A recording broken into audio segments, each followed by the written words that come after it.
Welcome to Mic Check Waifu Waifu.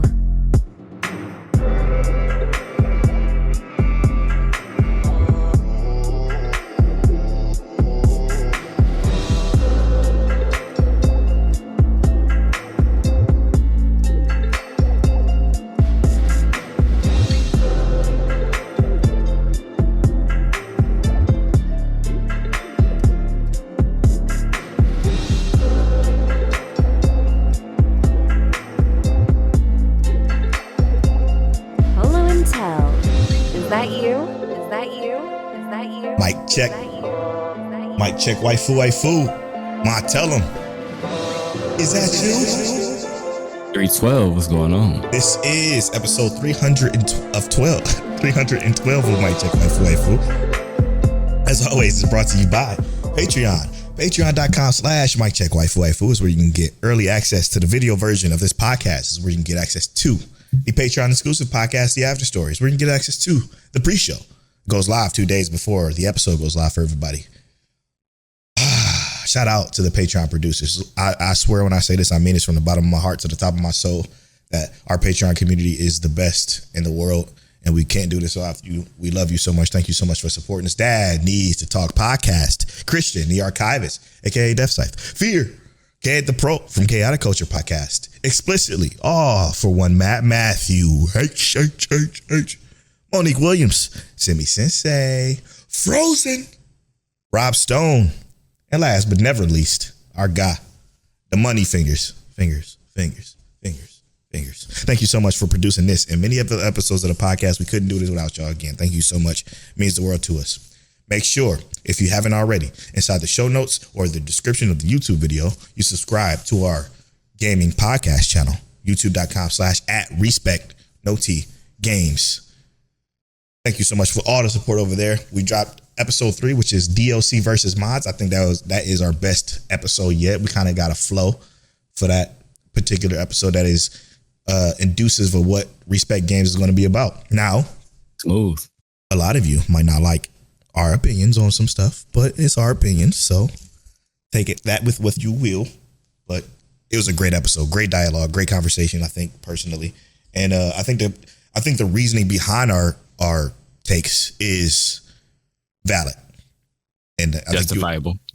Yeah, exactly. I think you understand it if you listen to it. So make sure you check out episode 3 of Respect Games. We appreciate that. Thank you. Shout out to Tail, who dropped another gaming video on the Respect Games YouTube channel. It's a wonderful vid. Mine is coming soon. I'm gonna do mine soon. Especially I wanted to say for the gaming podcast, but I'm just getting it out the way now. There's another MMO coming out, and I want to get with Tell to do it. It's Ragnarok Online 3.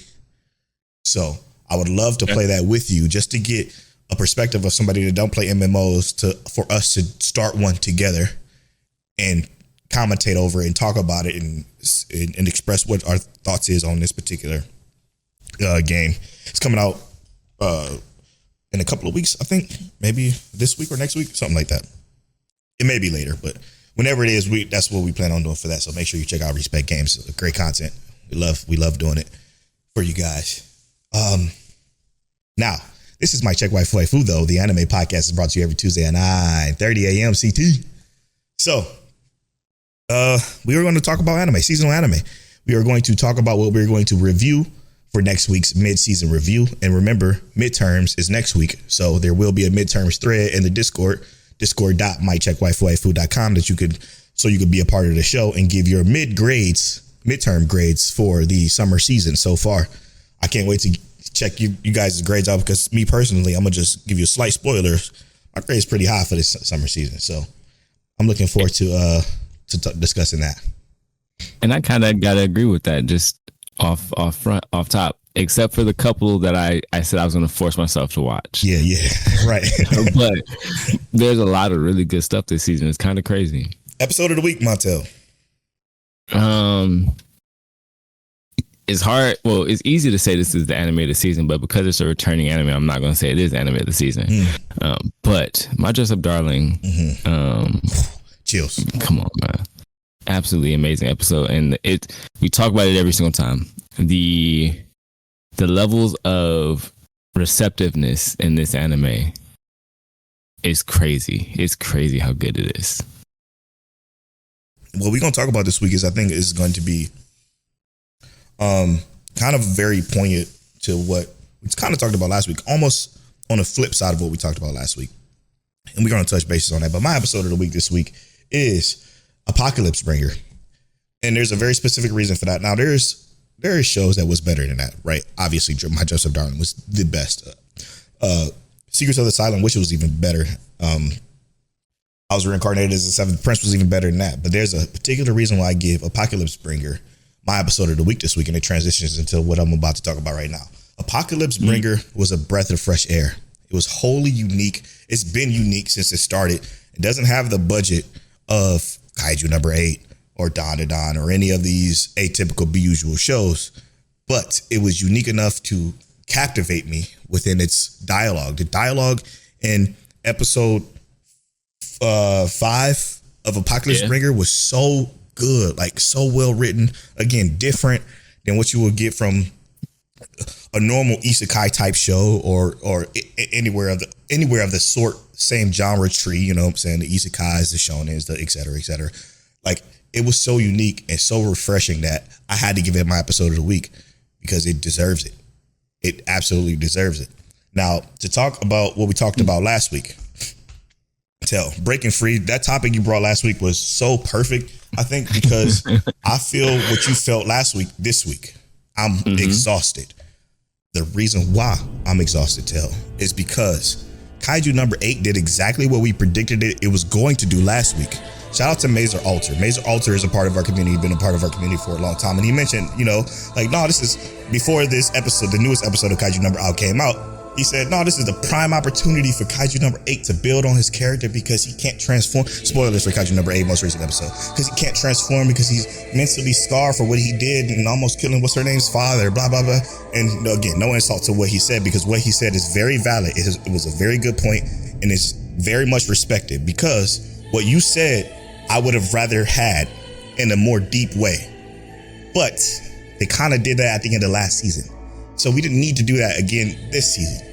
Them doing it again this season was kind of spinning his wheels again.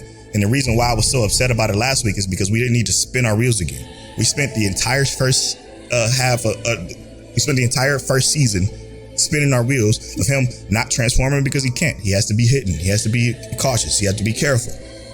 And I'm tired of that. It's called Kaiju No.8. We ain't seen him fucking pop off against the Kaiju in his Kaiju form yet. So we finally get that, but we got that in the most atypical, usual way. Last week, I predicted exactly what he said he was going to do. I think we both did, actually. He was just going to come in and save the day for that internet clip. And that's what shonen anime has been about. It's been about the same shit. Even My Hero did it. No. Is it My Hero? My Hero has done similar things, but not exactly. With the Tiger Prince dude, and he transforms at the last minute after he getting his ass kicked. It's not My Hero, that's Shield Hero. Shield Hero, that's what not My Hero, but Shield Hero. But My Hero has done it too, obviously. Shield Hero did the same thing, where he getting his ass kicked, he transforms after one last hurrah and blah, blah, blah, and he wins for a clip. And that's all what shonen is, and that's what we talked about last week. We talked about being able to break free from that, get away from that trope because we're so tired of it. What would have been so hard about them just letting them pop off, letting them fight against the kaiju? And let's say he was winning and then something happens and he get his ass kicked. And when he get his ass kicked, then he breaks out of his form and he can't transform back because the other kaiju did something to him. Why couldn't it be a story about him going crazy, popping off, and then he gets overconfident because he's whooping everything ass and he makes a huge mistake that hurts his teammates. When he hurts his teammates, that then sends him into a mental spiral that then breaks him down and then allows him to train, get better, get stronger mentally, to then be able to understand his kaiju powers better. That would have been a better experience than just 2 episodes of him. I can't transform. I can't transform. Oh, I can't transform because of myself. And him acting like he didn't know it was because of himself. It was just, again, it was just so obvious that this is where we was going to go with this story. We didn't need it. We didn't have to have it. It could have been done in a completely different way, a stronger way, a more unique way. And it's just tired. And the problem I have to say to the entire community, I know I'm way past my antagonist, but But the problem I have to say with the entire community, and it's not just Mazer Alter, it's everybody. We have to stop settling for this shit. We have to stop being okay with this happening every time. We have to stop, quit posting the Twitter clips of this, like, oh, Kaiju number 8 popped off. He's so strong. Who's the strongest? Him or Goku? Like, it's going to just turn into those conversations, and people are going to refresh this clip 2,700 times and never get over the fucking fact that it's the same trope over and over and over again. We did this shit since 1999. Like, we can move past it now. We could do something new. And Apocalypse Bringer did something new and unique and fun. Clevatess is so unique and fun. It's just, what's this one called? A Sword of the Demon Hunter is so unique and so interesting and so fun. We can do better. Stop settling for less. Let's break free. Thank you. That's like a campaign speech. That's crazy. Thank you, sorry. All right, so I'm just gonna kind of piggyback off of that a little bit. So basically, I almost thought Kaiju number 8 saved this episode this week, right? And I'm gonna say I almost thought it saved it with like the memory scene. I was like, that's kind of cool just to see the mother. I was like, oh, that was cool, right? So I'm like, that was a decent portion of the episode. Then we have the statement about thinking that Kaiju number 9 jammed his ability. I was like, okay, so maybe that's a save. Maybe that's a save. Right? We're not saying it's Kafka. And then 2 minutes later, it's Kafka can't do it. I was like, come on, bro. Come on, bro. He spent 3 minutes like, oh, it's me. I can't do it. He really just couldn't pop off, and that sucks. And it, like I said, we literally just backtracked and we had to rehash a whole portion of the previous season just to get to that point. And I would even like to say, as far as like to change gears a little bit, I caught up on Dandadan, and here's the issue with Dandadan. It does all the same things. It does all the same things. Man, does the show look beautiful. And they give you this somewhat cool character, and they make him so uncool. Even with the newer character they introduced in his possessed form, I'm like, yo, this form looks badass. It's the evil eye form. I'm like, I like this. This is dope. No, it really is. All it turns out to be is these characters that, which, and I hate to say it because I know it's shonen, so it's technically made for like teenagers, right? Yeah. These characters in this anime that is made for teenagers, mind you, who are put in very adult situations, mind you, because that's what led us to the point we're currently in. And it's a lot of adults eating it up. Like, we love it, and I don't love it personally. And I don't care how good it looks and how good the anime sounds. It just doesn't have a level of maturity to it that I think even a teenager should enjoy. But also, it is this, I hate it. It's like a graphical sound showcase, kind of like what we said before. But it also lacks any kind of actual continuity that would make you feel like there's anything going on, right? Like, we got to a point to where these things happen, and like I said, mind you, before we get here, we're in a room with the alien looking at like people of the village who are touchy-feely and surrounding a young girl, like they're interested in. Then we are in this tunnel with a giant worm who is the thing they're offering they're offering people to on a regular basis. And it's like, there's so much potential here, but it's wasted in the nonsense that they provide. So while I love the potential of what Dandadan could be, what it isn't is Apocalypse Bringer at all, right? Yeah. And then I would like to also transition, before we go anywhere else, I'd like to transition to Gachiakuda. Oh. Now, well, I'm going to go with Gachiakuda and Tongen Aki. Okay.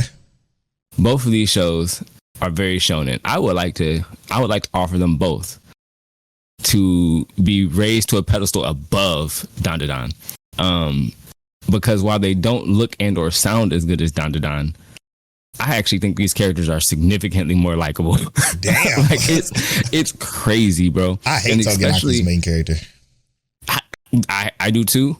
But I don't like the Gachi Akuda's main character either. But this episode specifically, I was like, okay, so he's not as trash, pun intended, as I thought he was going to be. And I even feel the same way about Togenaiki. Is like they just presented moments where these characters were significantly better than we wanted them to be, and they took away so many moments of that, like, I'm not gonna say angst, but yeah, too much of the play around moments in a serious situation. And it's the same things that I would say when Dandadan is good. You know what I mean? When those characters are in their moment, in the chemistry, when they're actually like not doing the BS moments. You know what I mean? When they're actually sharing the chemistry. I'm like, okay, this is a good moment, but it only lasts for 30 seconds and they jump right to some BS. Togenaiki and Gachi could have did it for almost double the time in one episode than Dandadan has done in its entire season in 5 episodes. So it was kind of crazy, and I like, you didn't watch those episodes, right? I wish you had, because you would know exactly what I mean. Like just the few minutes of them making characters seem somewhat like they're supposed to actually be in their world, like they actually exist in this world and not trying to be a comic and joke all the time. It would actually have been like, wow. That's like a character of their character.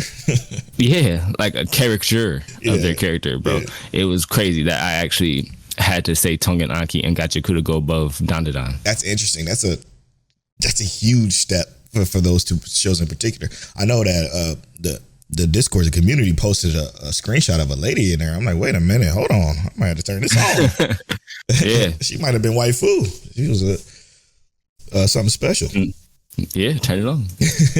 I will. You know what? I will, because to be honest, I watched so much stuff this week so early that I was almost like kind of grasping, because I have my puppy and he wakes me up so early. So he's been waking me up 6:37, and I just been watching stuff, and I've been caught up. So I just been doing nothing really, just kind of staring at the computer. So I guess I could turn on those shows in particular.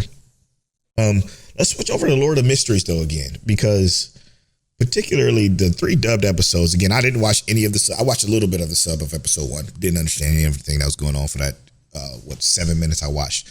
But these 3 episodes have been so incredible to me. This is Polo speaking. Have been so incredible as far as like world building and character building, and like just slowly unraveling what's going on around our main character Klein, who again doesn't know anything because he only has half of his memories. Just like I forget the other guy it's a Chinese name, but I can't say his name to save my life, so I'm not even gonna try.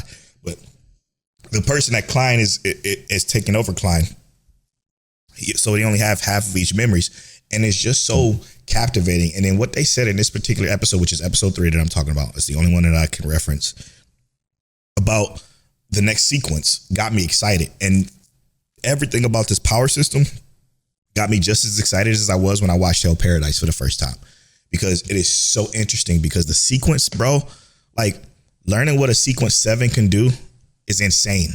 And we're sequence 9 right now with Klein, and what he can do is already insane.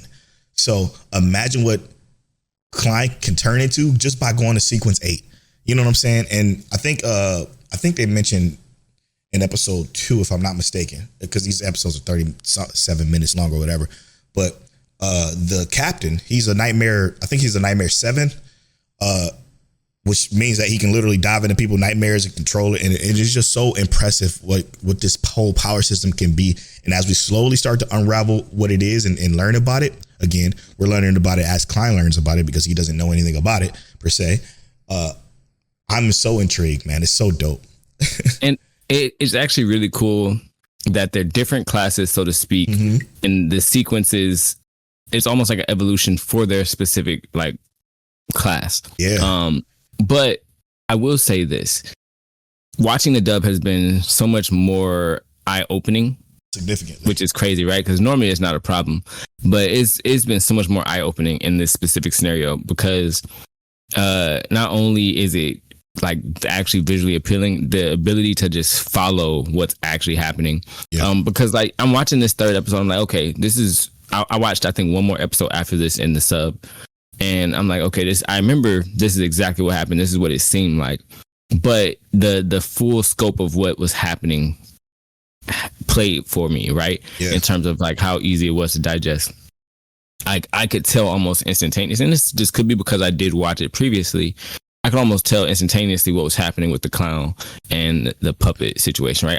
I felt like I knew what was coming with that. Now, I did know what was coming technically, but the way that I was able to actually understand and grasp at it was way better. Like, oh, okay, so this is what is technically happening. This is what I'm seeing. You know, and this is how it's explained. And even with like the transfer thing that he did when he went, or right here, and then I was like, okay, so now I know what's happening before he even said it. And it was just because I'm following along in a different mindset, because I'm able to contextually understand it better. You know how people take people on the internet, and again, there's two camps of people when it comes to anime. It's those the sub only elitists that pretend like sub is the only viable way to watch anime, and you got the dub people who is so hyperbolic when it comes to, well, the sub watchers, when you're eating and you look down and you just you just miss everything when you take a bite of food or whatever. Those super over dramatic TikToks and shit like that you see of the dub people and then sub elitists. But in this particular show, this is the one time I think that reigns true for the dub, because if you look away in a sub, you're like, if you look away from the subtitles, you're chalked. And again, it has nothing to do with reading comprehension level, because you can read as fast as whatever. It's just, if you try to look at what's going on the screen, because what's going on the screen is so important, like so important, but you're down here reading subtitles, you're going to miss something. And I could see exactly what you said when he started touching and he transferred to that different area or whatever to get out of the situation he was in. I could see me missing that, trying to read the subtitles and trying to understand what they're saying and correlate that with what's going on in the actual screen. So yeah, and that's what I find even funnier is because of the fact that what he technically did wasn't even mentioned until several minutes later. You know what I mean? Yep. It was like several minutes later where he tried to do it. It's basically the end of the episode. And I'm like, okay, so I did catch that, right? That's what he did, right? He transferred this, and then he explained it, but it was like, because I think even in that moment they weren't saying anything, but it was just the fact that I was able to just fully lock in, because I'm not looking for subtitles to read. I'm not looking for the next thing I have to do while also doing this. So it was kind of catch the visuals. It was a nice transition. It's so many symbolism within the show is vast when you're watching it. I think this is almost an impossible sub to watch because of that symbolism. You're going to miss something. It doesn't matter who you are or what you do. You're going to miss a lot if you watch the sub, and that explains why everybody that watched the sub was like, I'm confused. I don't know what the fuck, and that's everybody. It was universally. I read fast. I read fast, bro. I can read a paragraph. They ain't got nothing to do with it. What feels like a snapshot, but when I want to read with intention and make sure I'm digesting every single word, especially in something like this, right? You can't like just pick out certain words and say, "Oh, that's what happened." In context, you gotta you have to get everything. You can't just pick apart the sentence and say this is what it is. And then not only do you have to get everything in that sentence that you're reading, you also have to look up and see what they're showing you too. Like, you know what I'm saying? Like, it's like, and not just from like the mid part of the screen. You got to go from the top of the screen and even some of the fucking corners.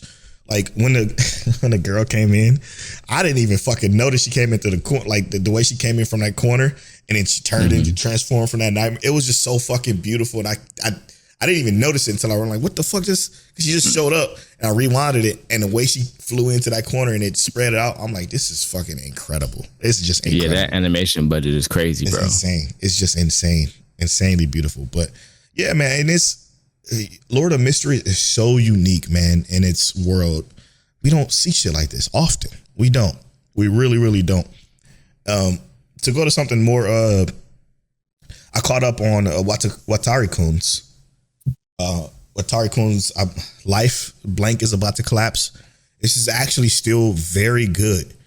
It's now it's more of a love triangle type of situation going on, romance thing. And it is dealing with some situations that's like pseudo intense that, again, you don't get as often in these type of shows. And trust me, I can guarantee you probably over 250 of these type of shows. I can bet my life on that. Yeah, probably. And they're all about the same when it comes to the love triangle-ness of it. But this it's again doing something very unique within the storytelling, because it's offering something that, while again it still has the overarching framework of that, it's just the way they're delivering the story of it. It's so interesting because of this whole dynamic between let me get her name, Sasuke, and what she did in the past and what he got going on with his life and how he's feeling and how he's coping with the way he's living life. And he's still a great character, a great dude trying to navigate life in the situation that he's been brought in with, between his parents leaving and him having to take care of his little sister and find out his little sister's lying to him. And it's just so much more wrapped around this story that, again, it is so much more unique and captivating. And I'm shocked, because you never even expect it coming from a show like that. But it's here. It's here. I'm loving the fact that we're getting stuff that is a breath of fresh air amongst the stuff that we've seen countless times over and over and over. That's true, bro. And to be fair, we kind of needed it. Yeah. We there's so many of these shows that are the same week to week. Like or the not same week to type week, of season show. to season. Yeah. They're the same season to season. And when we finally get something that kind of breaks the mold, which let's not keep saying breaking is what it is, but something that finally breaks the mold is just, it's so good to have. Yeah. I think I'm gonna name this episode. No, I can't, because of this, the cover art I'm using for it. I was gonna name it Breath of Fresh Air, but with that, I mean, that smile was a breath of fresh air. No, bro. hold on. You might be onto something. Yeah, actually, you convinced me. I mean, I am naming it that. I'm just having fun with the season so far. Spoilers for next week. I really am. And I know you're not watching it, but I'm just gonna say this again. Solo camping for 2. Oh God. Hey, it's Okay. hanging on. Yeah. Okay. Yeah. Talk It's to me. hanging on. It's hanging on. It is what's her name? She is not as intrusive as she had been in the previous episodes. So in previous episodes, it felt like we were never going to get a chance to really understand what was going on. Shizuku. It felt like we were never going to get a chance to like actually have a breath of fresh air or a reprieve from her, like almost forcing herself on Gen, right? But sorry to interrupt, but you saying that as if it's past tense. She's already done it. Regardless of what you're saying her doing now, she's already forced herself in there. The actions have already happened. Mm-hmm. Now, where we are currently, it's no longer a force. And it's more of there are moments where Gen is inviting her, right? And I would even say that now, with the introduction of other characters, so to speak, it has created this almost like interesting dynamic where I want to know more about Gen, not in the same context in which she wants to know, but what is it that makes this solo camping so relaxing for him? But also, they explain that it doesn't matter. Solo camping should just be what you want to be. It doesn't matter if you bring your phone with you. You're solo camping. Can't nobody tell you how to solo camp. You on your phone watching movies. That's what it is. Do your thing. But the show has these moments where it's like they don't have to, and this is kind of going on with the Dandadan statement. You don't have to overcomplicate it. You can literally just simplify it and just say it's exactly that. That's exactly what it is. I'm solo camping, and that's what it is. You don't need anything else on top of it. And I think that these last 2 episodes have been huge improvements, like huge improvements. You bringing that up makes me bring up this show, because this is the way you feel about solo camping for 2 is exactly how I feel about the Shy Hero and the Assassin Princesses. While it's not going to captivate anyone. Again, it is a breath of fresh air because it's unique in itself, that once you realize, or once you set the expectation that this is not about Toto, which is the main male character, it's not about him at all. Like it's he's a vehicle. He's a tool to be used for the character growth of the characters around him. We got some deep backstory on CL, which is the daughter of the Demon King, and it was wonderful and it was captivating, and it was her opportunity to assassinate the hero, but because of unforeseen circumstances, it turns into something else, and it's sweet, it's endearing, I sit here and say, "Aw." When you get an audible "aw" from me, I'm like, okay.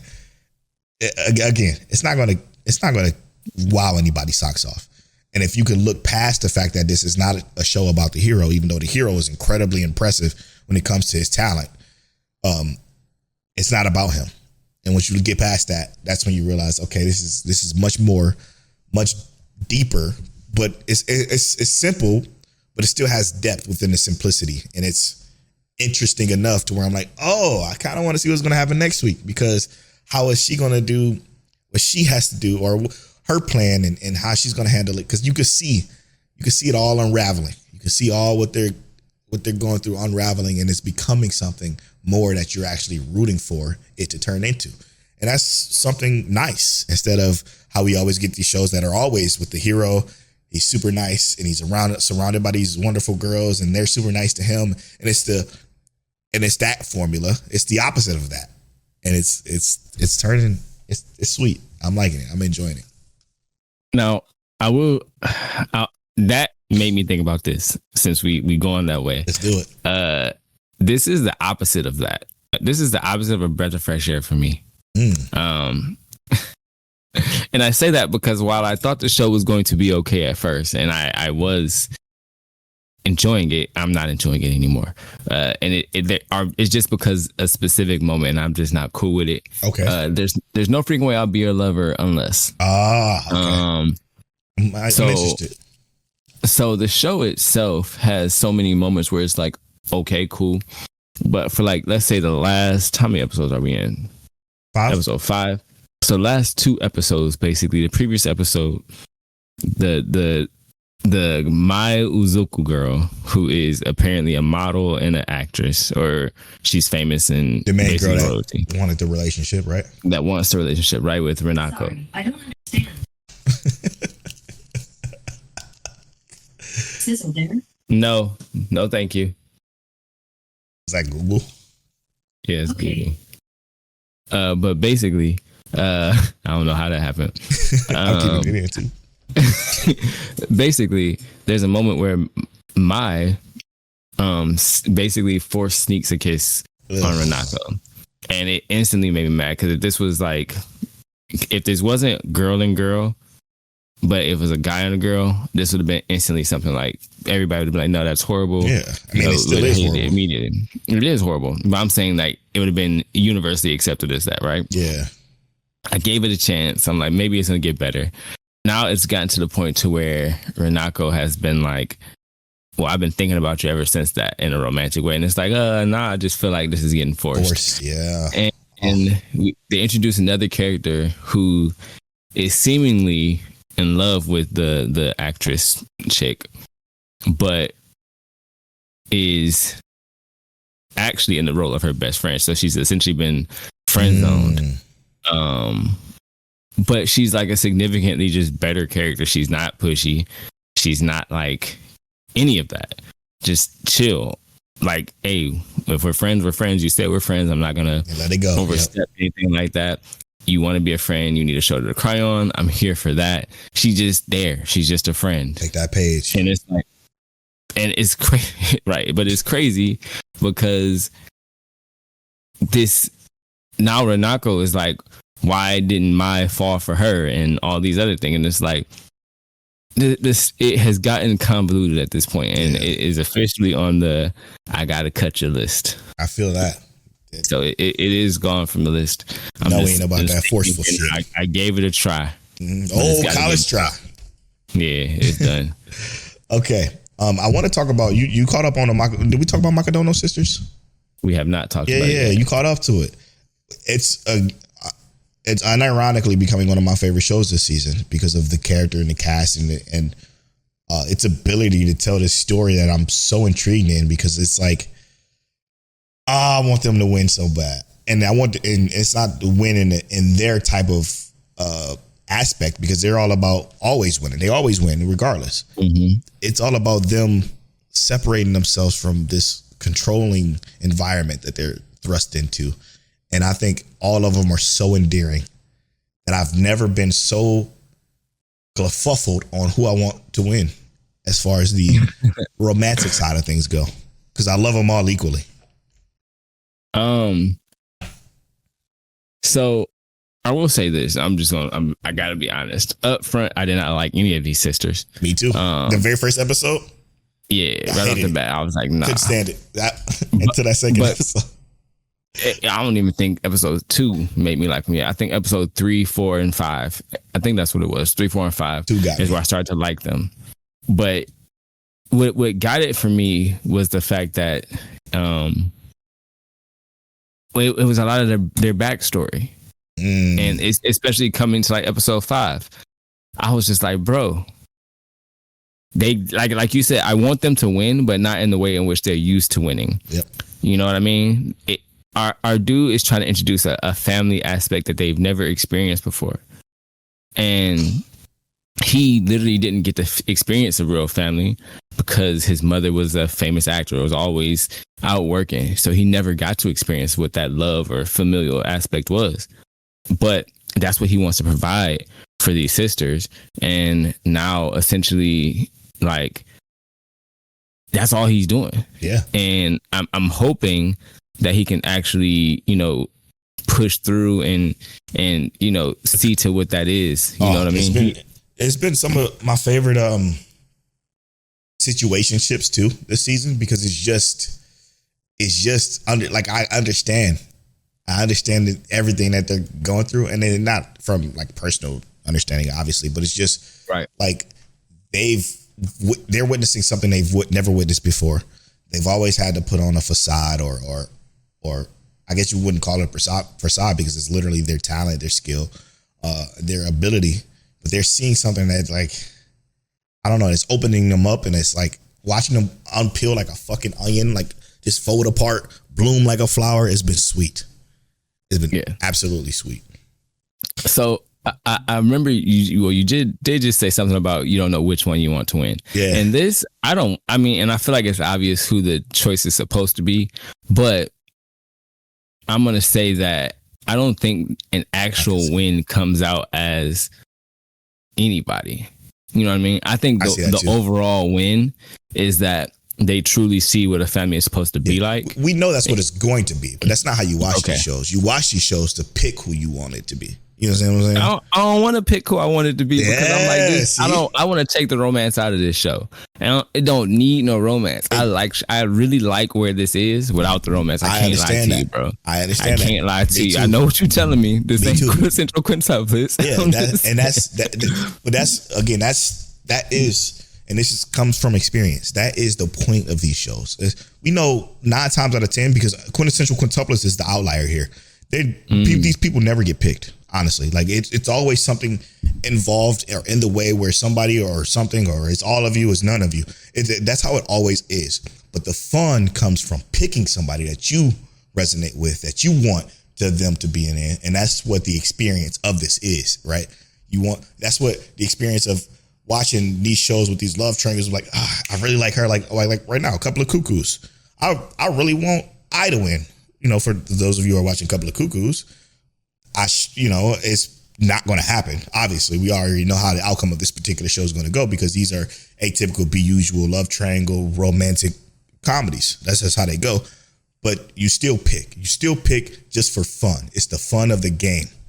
So and the fun of the game, bro. Teliano, you gotta, just for the fun of the game, pick one. Which one you like more? I want my dude you to win. Yeah. That's it. if we it's a game. If the choice is the green hair sister Miwa, but I legitimately I think that the best outcome is no romance, bro. I understand that. I know it's so typical. I know it's so typical, be usual. It's going to be no romance. We know that. I don't want it. Normally you do want the romance in these. This is what I'm saying. Normally I want it. I don't want it in this one at all. I feel like that's just is the hope for what he needs to experience. Because then essentially he loses part of the family experience. Not he doesn't have to. Sure. You know what I mean? Yeah. But I'm just saying, from what I'm experiencing, what I'm seeing here, if he does decide he's going to date or marry one of these sisters, he loses the whole family that he had the opportunity to build. Because he becomes even more of a family. Because if he marries one of them, they're his sisters. The other two. But one of his wife, the other is his sisters. They're the only ones who've shown any romantic interest in him. He hasn't shown any romantic interest. Point remains the same, though. It's all about the game. So since Tell won't play the game, and Tell don't understand the game, I don't want to play the game. For me, again, we know how it's going to go. We know the predictability of these shows is what's the word? Predictability. We know the format, the layout, the plan, the structure, the everything. We know the probability is what I was looking for. We know the probability of him being with either one of them is none. It's 100% probably none. If I had to choose, my favorite girl for him would be Miwa. It would definitely be Miwa. And it would be Miwa because she, I think, is the, what's the girl name from Quintessential Quintuplets that end up, you know what? Because that's spoiling Quintessential Quintuplets. So the winner of Quintessential Quintuplets she's like that type of person. Even though I like Kazuki. That's spoiling Quintessential Quintuplets too. I guess touche. I like Kazuki too, though. I would want Miwa to win. The older sister. Yeah, the older sister. She's adorable. That's that. Yeah, brother. I feel like I appreciate what I've watched so far, and I actually think it's a solid show, especially because, like I said, the first two I was like, I don't know, man. Bro, the first one had me like they brought the two first episodes dropped. I'm telling you, if it was just that one, I probably wouldn't have continued at all. Yeah, but maybe that's what it was. Maybe that's what it was. I was like, maybe it was that second episode because that first episode I was like, I don't know, bro. I hate this. I don't think this is my cup of tea. That's exactly how I felt too. I'm like, man, fuck them, all of them. I hate them, and they are rude. Right. All right. And then last but not least, before we get into picking a mid-season review, I have to talk about this because this is very important to my now top 10. Rascal Does Not Dream of a Santa Claus. The first 2 episodes of the dub is what I was waiting for to drop. Came out. And I can confidently say this has the best back and forth dialogue of any anime. And what I mean by that is a slice of life. So it's all about the back and forth dialogue. But the way it go back and forth is so smooth. And the cadence of it is so natural. It feels like real people having conversations, but you still get the scientific / mysterious / supernatural element to it. That's like, yo, what the fuck is that? What's going on here? Why is that happening? It is captivating between these characters. I absolutely love this show. It is definitely in my top 10 for sure. Wow. It's just so good. And you got to watch those movies because it's very pertinent to, you can't not watch those movies and jump into this because you'll be a little confused. Okay. Because there's a lot of major changes that happens in characters that you wouldn't know happen if you don't watch those movies, which are unironically just long episodes, to be honest. But it's fantastic, man. It's unbelievably good, and I'm impressed at it how it continues to grow on that. But we're in college now, so. My only other question is I do want to know just as an update. Yeah. Have you continued watching With You in the Rain? Yes, episode 2 was dubbed. So I just met her father. He is funny. I like him a lot. And my new favorite character in the entire show is the mom. Yeah, she is absolutely wonderful. Yeah, and it's so she only had a small little piece of the show, but something about her I like a lot. I like her a lot. It's the stark contrast because she's like, the dad is way overboard, right? He's too much. Now, I'm not even gonna say he's actually too much. He's just like, he's actually kind of a cool dad. He's like, a cool dad. Yeah, that's a good way to put it. Yeah, he's actually kind of a cool dad, but she is like the cool mom, but only in the regards of like, she's cool as in she's like reserved. Yeah. Right.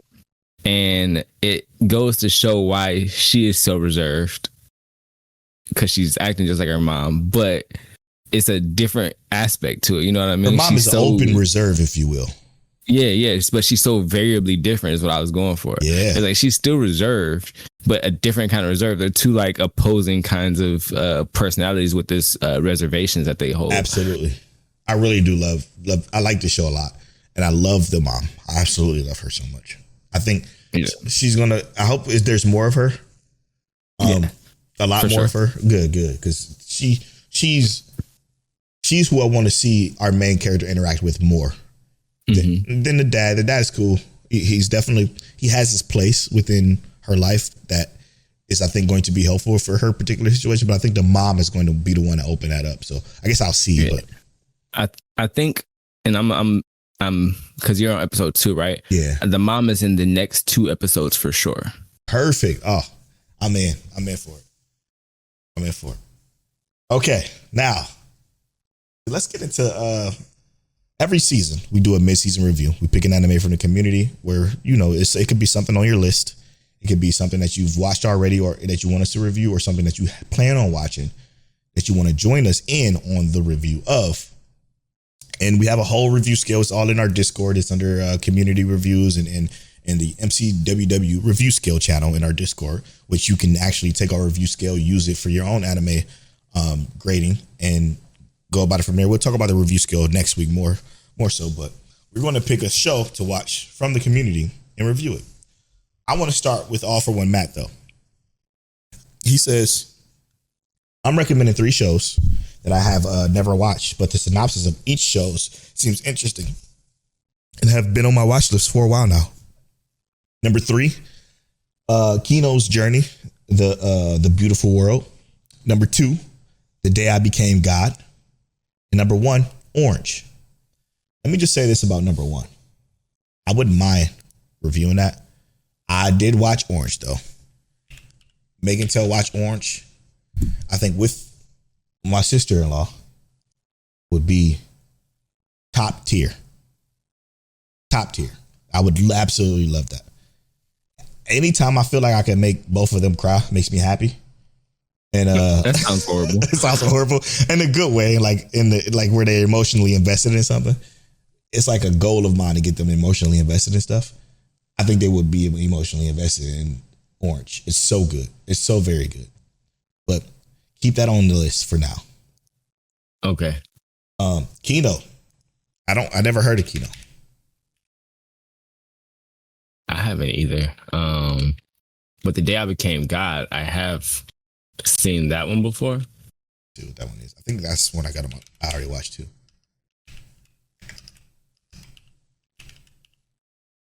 Yeah, I've seen that one before, but yeah. Oh yeah, I watched this one. Yeah, I didn't watch that one. Yeah, but Kino's Journey. I don't think we would like to review that one. Kino's Journey. All right, Kino's Journey, based on the hit novel series by Keiji Sixawa. The philosophical Kino's Journey employs the time-honored motif of the road trip as a vehicle for self-discovery and universal truth.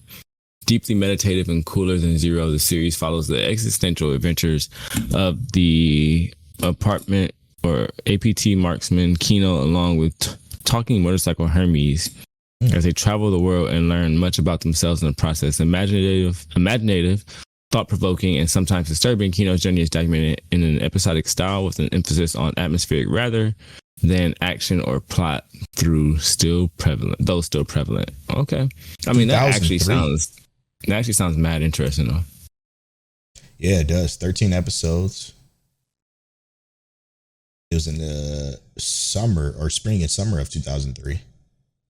Yeah, that one's very interesting. I think we keep this one on the list too. For sure. Yeah. And then moving on to Crystal Light says, I vaguely remember someone recommending School Babysitters. I don't remember who or nor when, but y'all picked a different show over it. And so to bring it back, School Babysitters. I truly wish I remember who brought it up originally, though. And it's shortly after TK. I do remember TK recommending this one. That was me that that recommended it, and I'm going to keep recommending it until they watch it. That said, I recommend, again, School Babysitters. And I'm going to be honest with you. Kino's Journey and School Babysitters are the two I'm leaning in towards. Yeah. Obviously, we got 4. But I'm...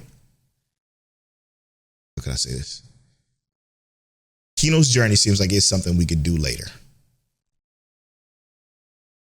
Because I think we would never get to School Babysitters if we don't do it now. So I actually prefer to watch Kino's Journey. Me too. I'm just going to be honest based off what was said. Yeah, but because School Babysitters has been recommended so many times. Yep. And it's been brought to the attention that it has been recommended several times. Yeah. Yep. Let's go ahead and set it up.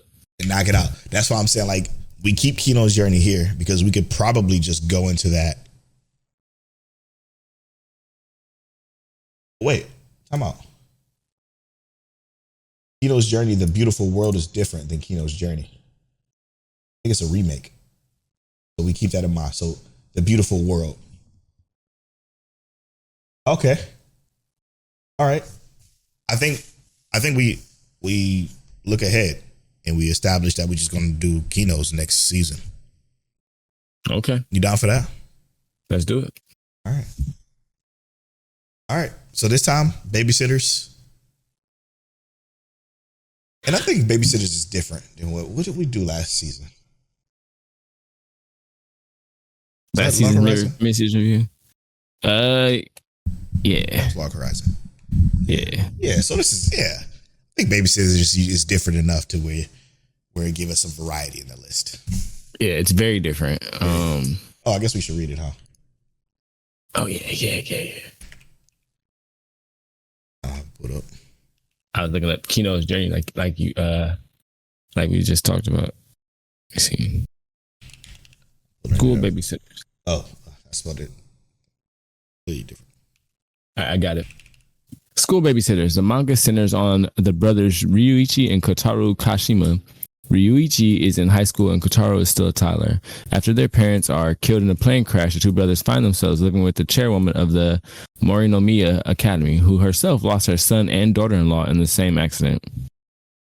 The chairwoman, however, has one stipulation for the brothers in order to live with her. Ryuichi has to work at the Academy's daycare center as a babysitter.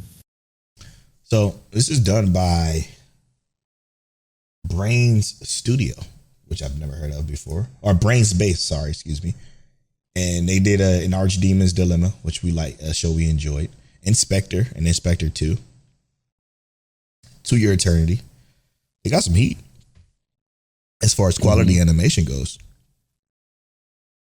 You know, they also did the Firefighter anime, which was not good. Uh-oh. But the overall score for this in the general consensus is 78%. So we're gonna see what we think. I do think it's gonna be a pretty chill watch. Actually, looking at it, it reminds me of Hitman Reborn. Really, art style wise? Yeah, art style wise. Yeah. We clarify that so people don't think you're a lunatic. Here we go. At it. We're watching it. So next week, you can start it whenever you want, but we're watching Babysitters. Does it have a dub? I would love if it had a dub. It has to have a dub. It doesn't. Normally that makes for easy watches when it comes to reviews. It don't. Nope. Let's add it. Add it to the list. It's already added. Yep. A large pile. What we spoiling this week, Till? Let's do 2B Hero X, because obviously we got stuff to say about that. And what else? It's really Let's talk. That's what we'll do. We'll do 2B Hero X. We'll do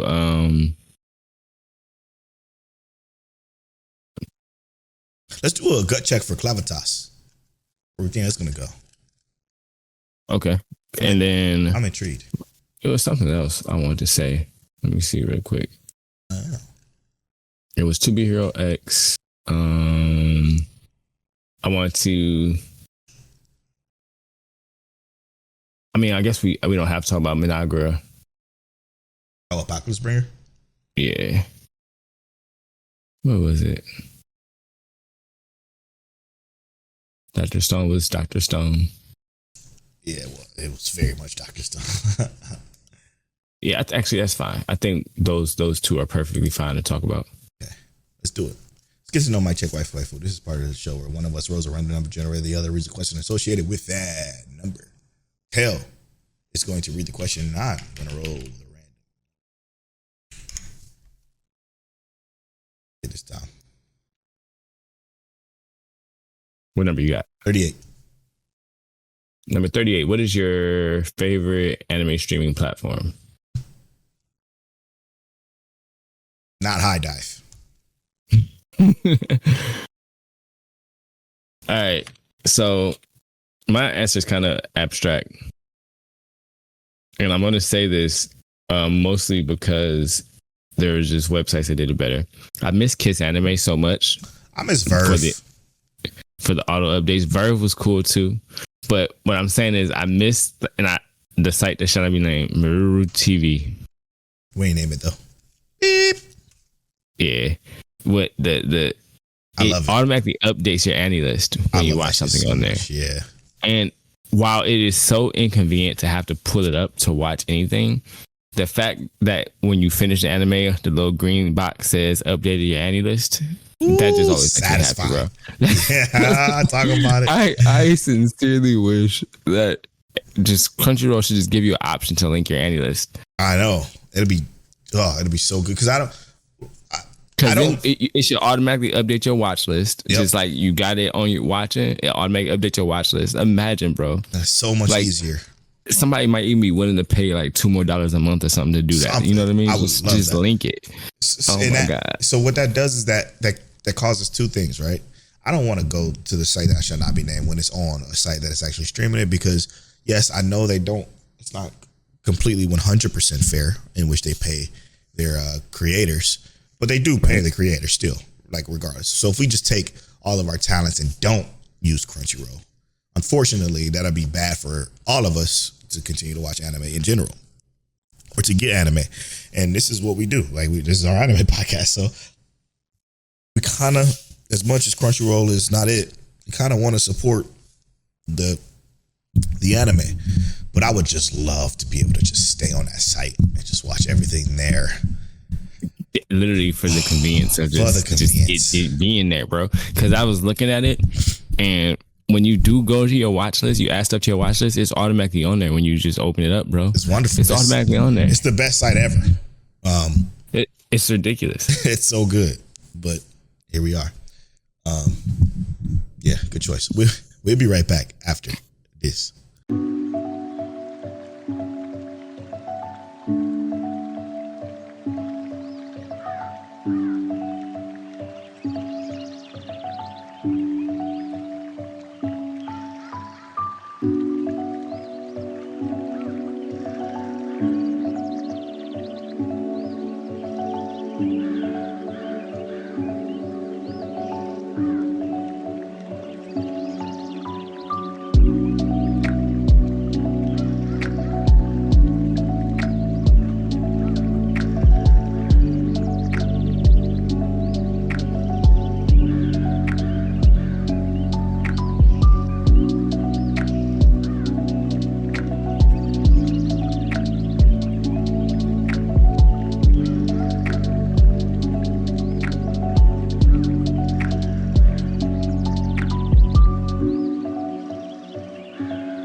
And welcome Black to episode 312 of Mic Check, Waifu.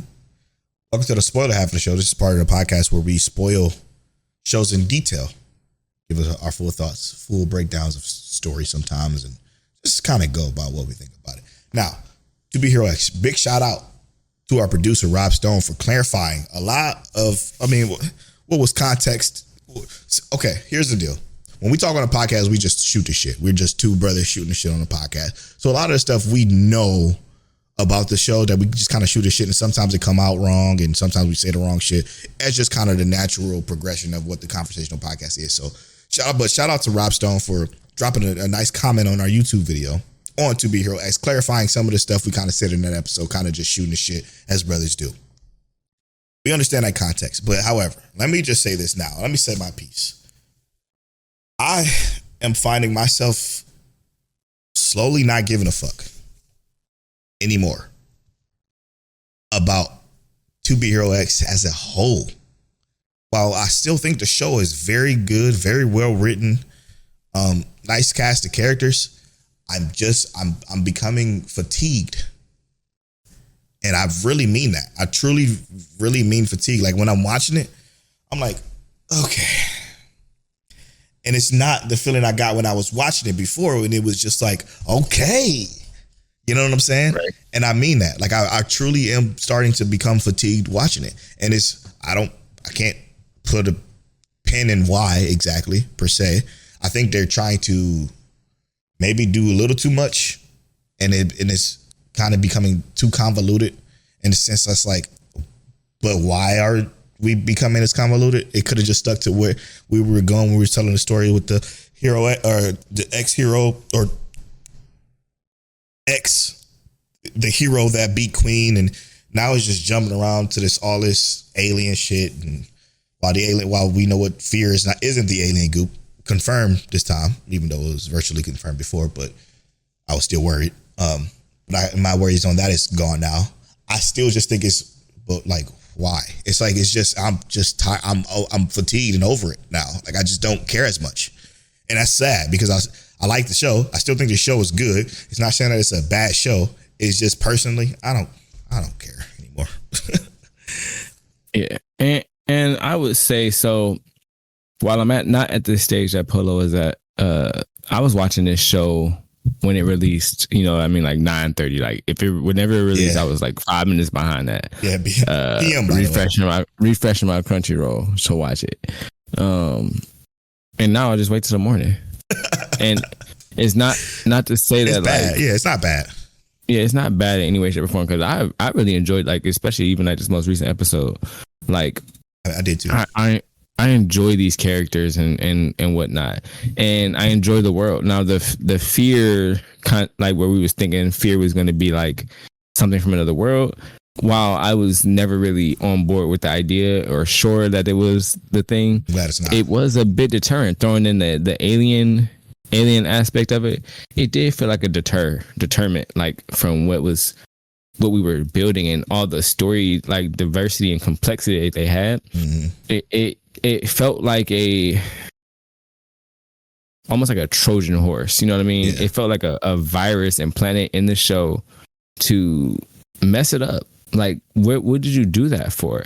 So when I watched the show and I was getting that into the point where it felt like I was not certain as to what the actual ramifications of what we're going to get were going to be, it didn't feel good anymore to necessarily watch it when it immediately came out, because I just didn't feel like I was going to get the same quality that I had been expecting. Yeah, so it's just a slight fatigue, but not a major fatigue like it is for me. Yeah. But I would like to say that, like, obviously we know now that the fear is of this world. Yeah, good. We know that. That's huge. Right?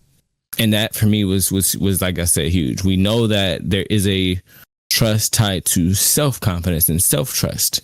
That was huge. So this power system is still crazy. You know what I mean? It's still crazy. But now they've introduced the alien aspect of, like, alien being unaffected. And I get why it would be unaffected, because it's still not of this world. You know what I mean?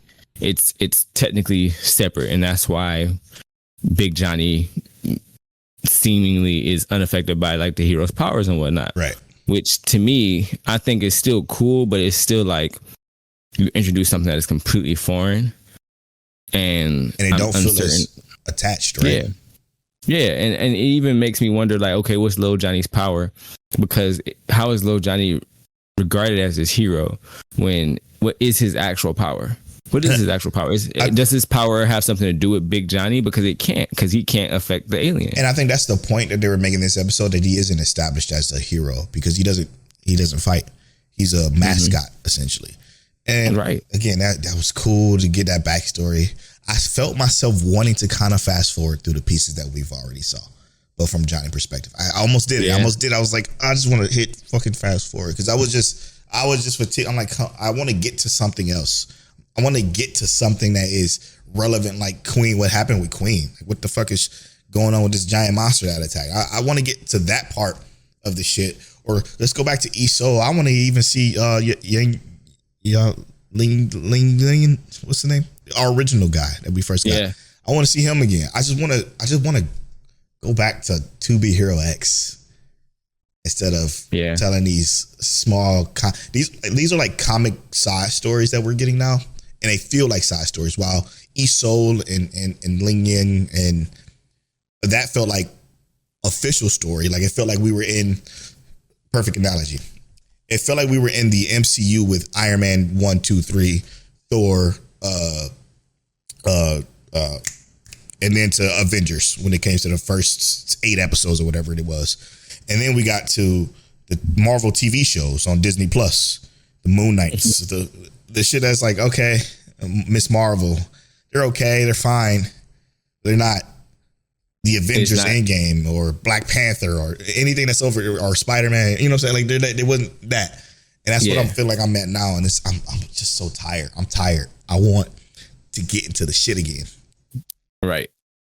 And I'm with you. And it's not bad though. It's not a bad show. I want to make that clear. I still don't think it's anywhere close to under anything but a 9. Like it's still not under 9. Yeah. As far as writing quality and everything else is concerned. But I'm just it sucks because the show was a 10. And I think that's why the fatigue is there, because the hype was so high. It's so hard to knock it down too. The peak was crazy. And I was like, okay, well, I need to see that peak again before I feel excited and reestablishing my concern. You know what I was like, what's that? If they just continue to, like, because she learned that was her father. Like, if we just continue with that part and move forward from there, instead of going backwards again.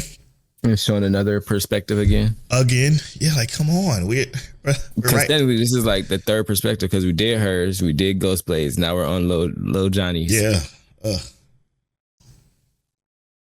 It's becoming a lot. Yeah. So let us know what you think about To Be Hero X.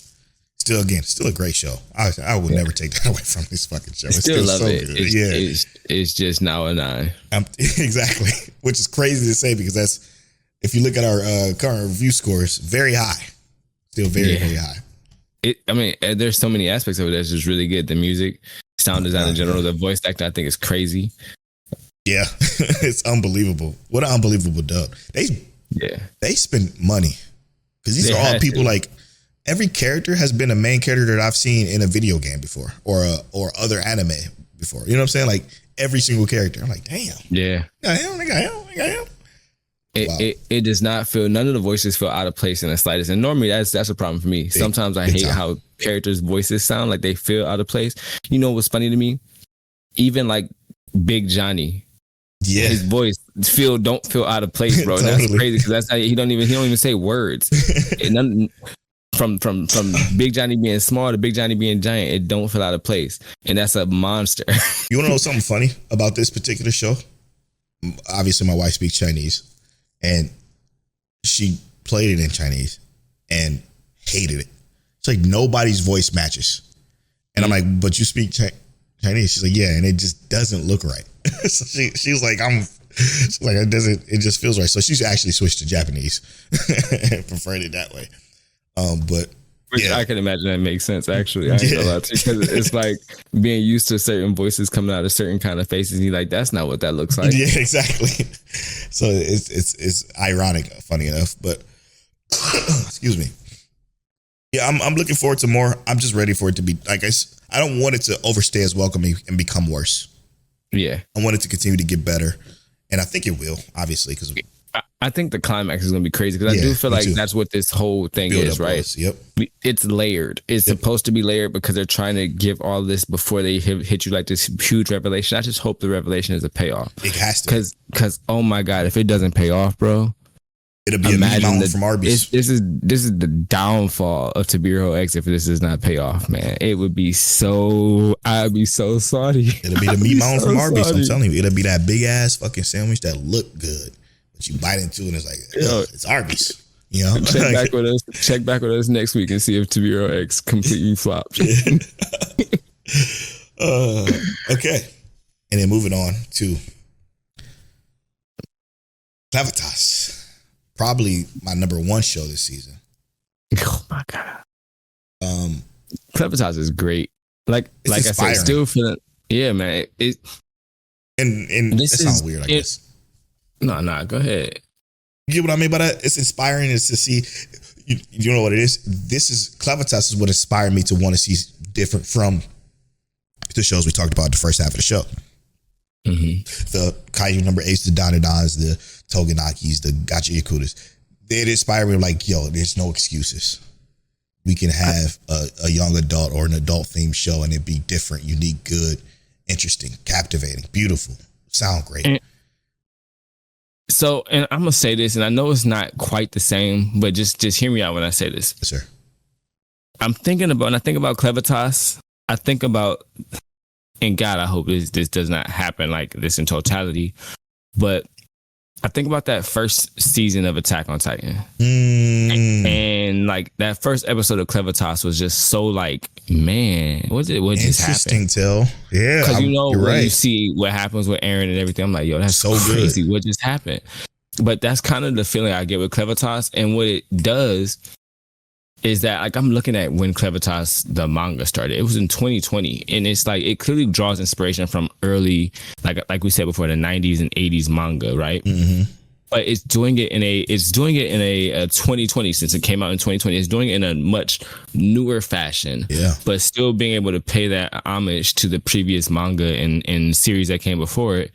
But bro, is it the perspectives, the dialogue, the what's happening here and now, and everything like that in the anime is crazy. Because just imagine a hero's being taken over by the villain and can't control her actions. Mm-hmm. The hero in this particular case would have been Eren being taken over by the Titan, or in this case Clevatess. She can't control her actions, so no matter what, she can't disobey what Clevatess gives. So this show is forever in the perspective of Clevatess. He has control of this entire thing. It is so captivating. And then this episode, we meet a servant of another Dark Lord. Yeah, of another Dark Lord, which was so cool. And she seems so waifu, by the way. I'm just but it is so cool because it's like the presence itself is imposing, while Clevatess is trying to keep his position under wraps. You know what I mean? My mind is just flooding with stuff, Till. I'm sorry. Oh, go ahead. That's what we're here for. When they mentioned that the people that is around that particular Dark Lord's area, they look at that Dark Lord like a god by their standards. So just knowing that this society on this side of the continent look at this Dark Lord as an actual god, and now she feels betrayed because of something that we have no fucking clue what's going on as far as like who's doing what in this particular instance. Right. It's doing something they shouldn't when it comes to the Dark Lord's people, or their people, but they're demons or whatever they are. The dark beasts. Dark beasts. Yeah, that's what they call it. It's so crazy because to see how much these Dark Lords care about the Dark Beast, just like the humans care about their sons and their daughters, like it's completely understandable. And then they look at humans like they're just nothing. Like we could have wiped y'all out long ago. So for y'all to do this, y'all are the ones fucking up.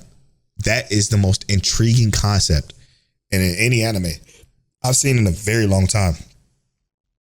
And the Dark Beast realizing that Nell was basically fused with a troll. Mm-hmm. I was like, Nell. I'm so happy she's. Yeah, because man, it would have been horrible if they did not pull Nell through that. Oh, shout out to her voice actress too, by the way, by acting the way she did with no teeth and then coming in there with it. She's recovered and she's just wonderful. Yeah, bro. But that, like I said, this is another thing. Like, Clevatess is another show that currently I'm so enthralled in that, and I hate when it feels this way because I feel like this show is also one of those shows that's just like a 10. It's crazy. It's really good. I get it. But it's so many aspects of it that makes it really good. It's the everything. It's all encompassing. It's the more like how they just opened the world up with this one little moment, right? Yeah. Would you say a breath of fresh air? Yeah, but a breath of fresh air, right? But just think about it. We were only getting Clevatess's point of view to the fact that now they just open up the world for us to see that the other dark lords are interested in similar things. And then we got a glimpse at one of the mages. I'm like, that mage looked like it might be one of the dark beasts as well. And it's like, and it's the idea that knowing that even, for instance, it's so many things they gave us just little specks of detail on. It's like knowing that not many dark beasts can change form into humans. So it's like, okay, well, if this specific person or is a mage, is possibly a dark beast, you know, it's one of the few that can change into a human. So what would that mean? Yeah. It's like, I'm just interested because it's like, yo, this is crazy how many details they layer in small conversation. You know what this does? This does what Overlord does so well, and that's set the scale of the world. Overlord is one of my favorite shows because how to scale it is. And what I mean by that, to scale is when they talk about a different kingdom, Riesti's kingdom, or just a different kingdom somewhere within that world, you could feel the distance. You could feel the difference in culture. You could feel the difference in just everything that goes on this side of the world versus this side of the world, and what Iron's got going on this side. Clevatess is doing that slowly, right? We're getting there. I forgot this is still going to be 24 episodes? No, it's only going to be 12. How are we going to even do this in 12? It's 6 more or 7 more episodes. I digress. But it's already expanding out so far because, again, this is only the second Dark Beast and the second place where, again, they worship this particular person. I'm with you. This goes into what I wanted to talk about with it being a gut check. I'm with you. I think that with Clevatess doing what he's doing, and that's raising that city, completely fucking burying it to the ground, I think it's going to give other servants of the Dark Beast, in this particular case, like you said, a servant of another Dark Beast, not particularly these other two, to then act in self-defense. And what I mean by that is, and that's take other power for themselves so they can become the more powerful Dark Lord. So then maybe they can try to maneuver that way. You know what I'm saying? Like, oh, humans have magic? What is this magic that's capable of maybe word got around that Clevatess' horn got hurt or something like that, or you know, whatever the case may be. What if we take this for ourselves and it just becomes something deeper and darker and it turns our Clevatess into an actual hero for the humans.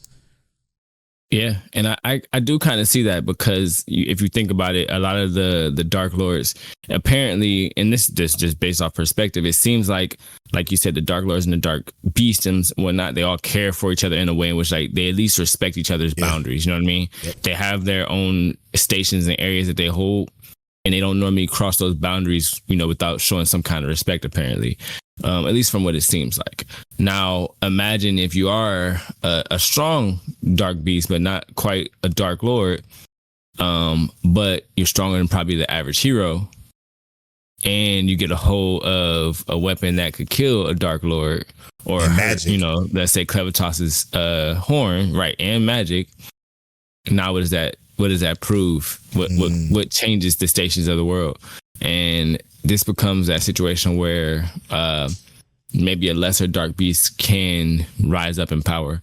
But I think that that's kind of where it was actually going. That's kind of what I was going to say, is that I don't think it's I don't think that it's a human taking the dark beast's baby. Either, I think that it's indeed I think it's actually another dark beast. I couldn't agree more. It's not obvious, but it's just a feeling.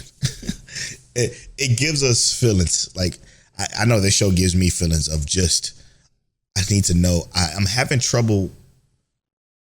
I'm concerned. And the reason why I'm concerned is we only got 7 more episodes. And I feel like there's so much more left because we only went to one place.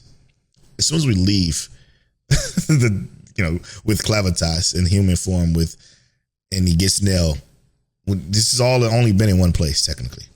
How are we going to get to traveling in 7 episodes when we already, in 5? I don't think that. So the mechanism for travel in the previous part, obviously, right, was them being kidnapped. So it made the travel to this part seem relatively small. But I do think that the immediate conversation and discovering what magic is the next mechanism for travel. But it's I think the next episode is going to be like somehow either working with this current dark beast to just uncover a little bit more information, then they go their separate ways, and that be the mechanism to get them to where they're going while disclosing a little bit more information. And then we get into the meat and potatoes of what it is that's actually happening with like this possible clash of what magic really is to dark beast versus humans. Like, why does magic affect dark beast in this way, but humans can wield it? Or what is the true source of the power that I can't remember the name of the race is, but the people hold, you know what I mean? So I do think that eventually we're going to get there. I actually think that second part I said is going to be way later, like in a previous or a later season or something like that. Season. I need confirmation or something that we get more soon, because this ended we'll like get this. Because this show has been too good. It's so good. It's so good. And I'm good on this episode. This episode has been a breath of fresh air. I'm at Polo Born Fly on all social media. I'm at King Taliano on all social media. You can follow our social medias at youtube.com/@MikeCheckWaifu and youtube.com/@RespectGames. Also, check out patreon.com/@MikeCheckWaifu. And as always, Mike Check. Peace out.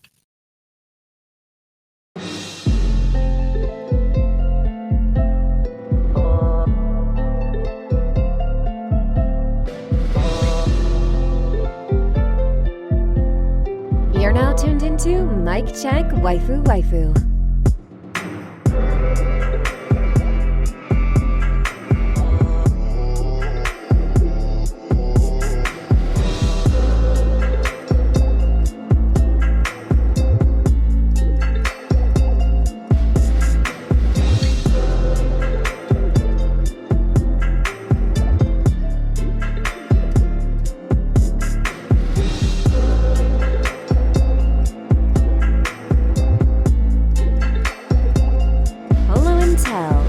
Is that you?